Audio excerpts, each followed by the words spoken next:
Hi, I'm Lizzie Galbraith, Senior Political Economist in the Aberdeen Global Macro Research Team, and these are the key issues that we are watching in June. US trade and fiscal policy remain sources of deep uncertainty for the global economy.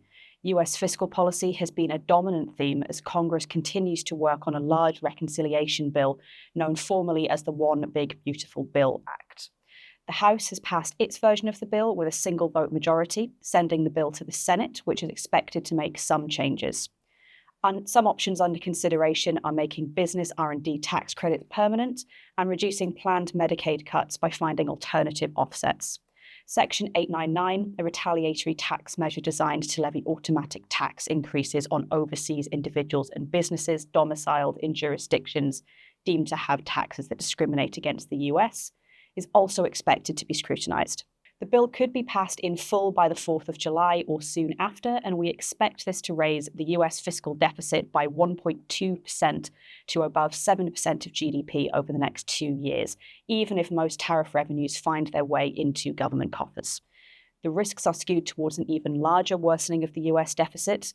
Tariff revenue could provide less of an offset to additional spending than anticipated if the eventual tariff rate is lower than we expect, or if tariffs are higher, then a greater share of revenue could be spent on measures to support sectors affected by trade policy.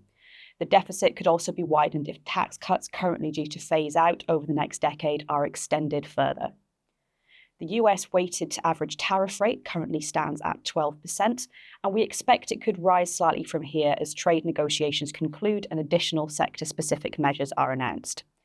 The US Court of International Trade has ruled that the president's use of the International Emergency Economic Powers Act, or IEEPA, to levy broad tariffs across the board is unlawful, but for now the ruling is suspended pending appeal, and a final decision on whether the administration can continue to use IEEPA is likely to be made by the Supreme Court.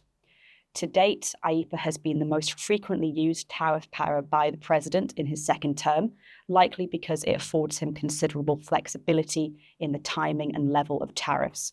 However, the raft of alternative options, including sections 122, 232, 301, and 338, give the president plenty of options in levying tariffs and suggest that tariffs will be remaining an active policy lever of the executive branch in the future.